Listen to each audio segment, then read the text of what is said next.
welcome back to Buckle Up. My name is Rob Wilson and this is the Ford Puma Gen-E. And today I'm going to find out if it's any good.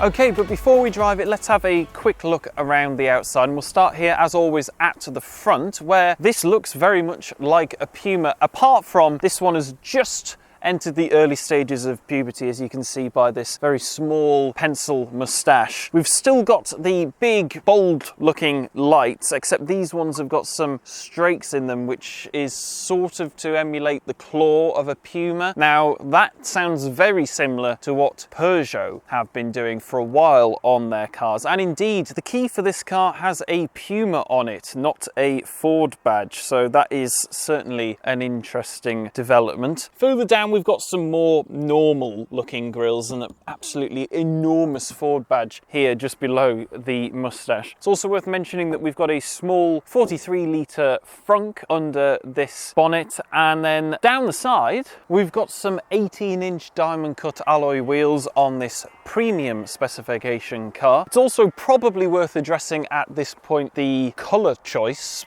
on this particular car. This is an £850 option, and if you're planning on filming this car that you're going to purchase in, say, the height of a British summer, I would thoroughly recommend choosing a different colour that doesn't attract so many flies around while you're filming. It's very annoying. We've also got some black bits down here at the bottom of the car. It's all just black around the window lines. No chrome stuff to be seen here. That is very unfashionable nowadays. On the other side here at the back, you would see your charging port. Now, you can charge this car up to 100 kilowatts on DC charging. That should mean a 10 to 80% charge in around 25 minutes. If you're charging at home, that should be easily an overnight charge, around 7 hours on a 7 kilowatt home charger, so no problem at all. Also, you can probably do it in the office if you've got chargers in the car park at work, so nice and easy to live with there. Round here we've got a small lip spoiler, proper rear wiper, and this is very much standard Puma from the back here. No weird moustaches to be seen. Obviously no exhausts as you go further down the car, but lights, everything around the bumpers and the back is very similar to the standard petrol powered Puma. Now, the script is written in white. That's really the only difference, but there is no Gen-E badge, or Gen-E badge as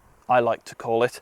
Anyway, if we open up the boot, which opens electrically, inside here with the boot floor in its lowest position, you have an astonishing 523 litres of boot space, which is even more than the standard petrol powered Puma gets. And that car already had a ridiculously sized boot for its class. That is helped because if I lift up the boot floor, there's actually what Ford call a mega box under there. And not only is it an enormous amount of space, it's also water resistant. So you can put your horrible wet wellies and wet clothes if you've been on a walk or kids stuff under there. And there's actually a drain plug at the bottom that you can undo and let the water all drain out. You can hose stuff out in there if you want to. It's really, really, really good, that, especially on a car of this size. If you fold down those rear set of seats, the space goes up to 1,283 litres. That is all the way to the roofline, but still an enormous amount of space for such a compact car. We've also got the usual sort of stuff that you would expect: tie down points, hooks, lights, all of that sort of stuff. So this is extremely impressive for a car in this class size, and I think that it is really one of the big selling points of this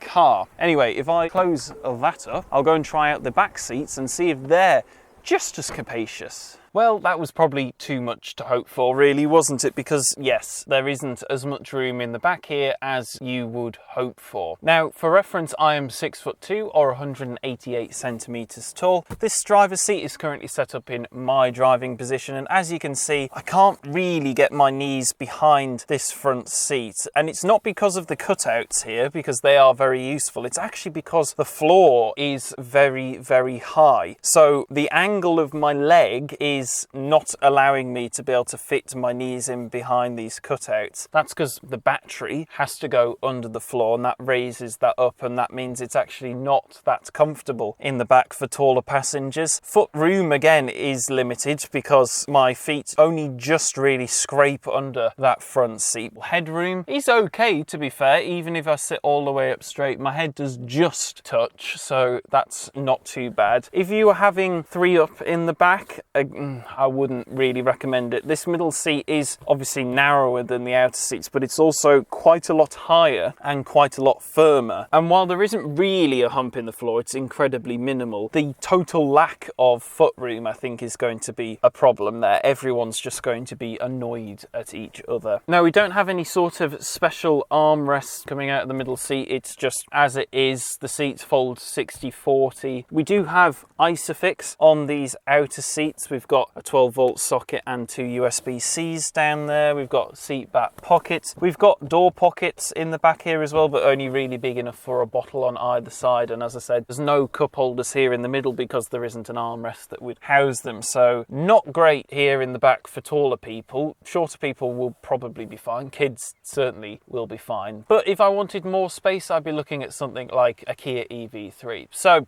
anyway, let's head up front and see what's going on there. Up front, nothing has really drastically changed between this and the normal Puma. So I'll start off by talking about the enormous, almost quartic steering wheel that you have in the Puma. I don't like it. It's too big, it's too square. I think that the person who designed it had some sort of fetish for the Austin Allegro, and I can't get past that. However, it does mean, being this shape, that you get a nice clear view of your big driver's information screen, and you can fiddle around with that and put various different things in there. You can make it less cluttered, or you can have more information displayed in there. On the left-hand side of the steering wheel, you've got your more cruise functions, lane centering, all of that sort of stuff. Now, you can actually upgrade and get this car with Blue Cruise, which I'll talk more about when we drive it. This car doesn't have it. On the right hand side, you've got more of the controls for that screen behind the steering wheel, as well as the rest of your media stuff from the other side. Interestingly, Ford have gone for a drive selector on the right hand stalk, which means that your left hand stalk is mainly wiper controls apart from the indicators and flash function on the lights. The main light controls are off to the right hand side on its own separate panel down there. In the center, we've got a ginormous 12.8-inch screen. You can connect your Apple CarPlay and Android Auto up to it. It's wireless. You can plug your phone in if you want to. The standard systems in the car are fine. I just think most people are using their phone connection stuff now, so it's not really that relevant. The thing that is relevant is that the climate controls are within the screen. Now, there is a permanent bar along the bottom, so they are always accessible, but they are still just a little bit fiddly. The buttons are not that big to adjust things while you're on the move. Below the screen, we've got a couple of buttons for the volume control, the front heated windscreen, and the drive modes selector as well. So you've got a few different things to pick from there. Below that, we have 2 places for phones to go. One of them is a wireless charger, and then just a big rubber pad there. We've also got 2 cup holders here in the center, and if I lift up this armrest and take out this tray, it's actually deeper than it looks, but still quite narrow, so not too much additional space there. Now, you do get this quite large bin underneath this plinth in the center. That's got 2 more charging points, a USB-C and a USB-A, and it's actually quite useful for sticking things in so it doesn't roll around on the floor like a bottle of milk or something like that if you've just gone to the shops to get a couple of basics. We've also got bigger door pockets up here, lots more space for stuff than in the back. The glove box is reasonable. It's full width, but it is just slightly smaller than some cars out there. The seats are actually pretty comfortable. These ones have got some suede inserts, and this has got the slightly lighter interior. You can have all black if you want to. I think that having this, I don't know what color it is, sort of beige beigey greyish inserts helps lift the cabin a little bit. You've also got the classic Bang & Olufsen speaker on the top of the dash here, and that's a thing from the standard Puma. Materials still hard, but the bits on the dashboard are all squidgy and soft. Too much piano black down here for my liking, but each to their own. I think though, what would be good to do now is go out and drive it, because there's some really good things to say about that. Okay then, so driving the Ford Puma Gen-E. Not Gen-E, Gen-E. Let's start with some figures, because there is only one battery configuration available here in the UK, and that is a 53 kilowatt hour battery, of which 46.8 kilowatt hours is usable, and the motor produces 168 PS and 290 newton meters of torque, and that means a top speed of 99 miles per hour and a 0 to 60 time of 8 seconds. So actually pretty sprightly in comparison to rivals like Kia EV3, Renault 4, that sort of stuff. Range wise though, it's sort of slightly below average. It's claimed 259 miles is the maximum you can get out of this car. That's in one of the lower specs. This premium spec is 251, so let's call it 250 miles. At the moment, I've got 64% in my battery, and that means that the car thinks I can do 130 miles, it says right now. So realistically, in the real world, you're looking at a 200 mile range. Now, we are in the middle of quite a nice summer here, almost a heat wave, you would say, in the UK, so this battery is pretty much at its optimum. And if you were trying to drive this in winter, I imagine that your real world range would be more like 170 miles. So not too bad, but again, it is slightly below rivals. I think, Renault 4, Kia EV3, even the Stellantis stuff, Jeep Avenger electric, all of that sort of stuff is just slightly on the WLTP cycle better than this. Where this car excels in terms of driving is in the dynamics department, because this is a Ford and Fords drive generally very well. As I said, you've got quite a lot of get up and go. 8 seconds to 60 isn't to be sniffed at. The steering feels pretty good. It's not, amazing, but it is better than its rivals. The brake feel is actually quite linear and feels very natural.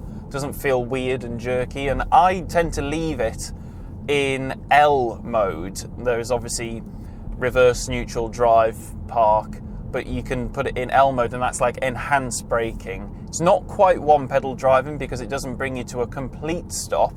It sort of brings you down to about 4 or 5 miles an hour, and then you have to do the last bit yourself. It works very well, and it's very easy to modulate and understand what the car is going to do when you're taking your foot off the accelerator and when you're coming up to junctions or roundabouts or stuff like that. Unfortunately, one of the consequences of the driving dynamics being what I would call quite good is that the ride is a little bit on the harsh side. So it is a bit bumpy around town, and this car actually weighs 200 kilograms more than the standard Puma, because it's got a massive, great big battery in it. So we're looking at around 1,560 kilograms for this car. And obviously, to make something that heavy still be dynamic, you do have to firm everything up in the suspension department. And I'm going along one of the most horrible roads that I have around where I live, and yes, that shows. It's the road that I bring all cars down, just to calibrate my brain on how this is in comparison to its main rivals. Now, I don't have it on this car, but there is an option to step up and get a Blue Cruise option. Now, you may have heard of that term, and it is basically full hands-off cruise control, which right now is the only system that is legally allowed to do that in the UK. So that's quite cool to see on something that's this sort of size and price bracket. And speaking of price, always go and check the latest pricing on the manufacturer website, because pricing changes an insane amount these days. Don't really try and get into that in these videos. But what I can say is right now, as this video is being filmed, this car qualifies for the full £3,750 government grant. So that means it is quite considerably cheaper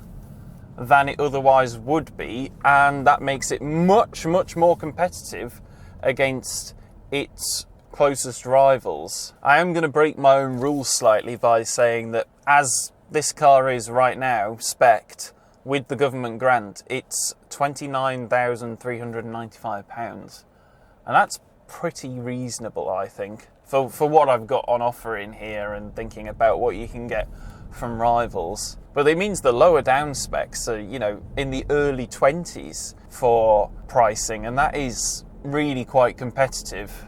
Anyway, that's probably enough of driving this car around, so I will head back now and do a bit of a conclusion for you. Okay, so that is the Gen-E / Gen-E tested, and my thoughts are: drives really well, as a Ford should. Absolutely enormous boot, range and the electric bits, average. So if you want something that drives really well with a massive boot in this sort of size form, brilliant. If you care more about a comfortable drive and having the absolute most amount of range, probably look at one of this car's rivals. But thank you very much for watching. If you've enjoyed the video, give it a like, comment down below, let me know your thoughts on the Gen-E. Most importantly though, please do subscribe and ding the notification bell so you never miss one of our uploads. And if you want to support what we do, you can head on down to the description where we've got links to our social medias. You can become a channel member, and we've got merch down there as well. So go and check out one or all of those things, and I will see you next time. Goodbye.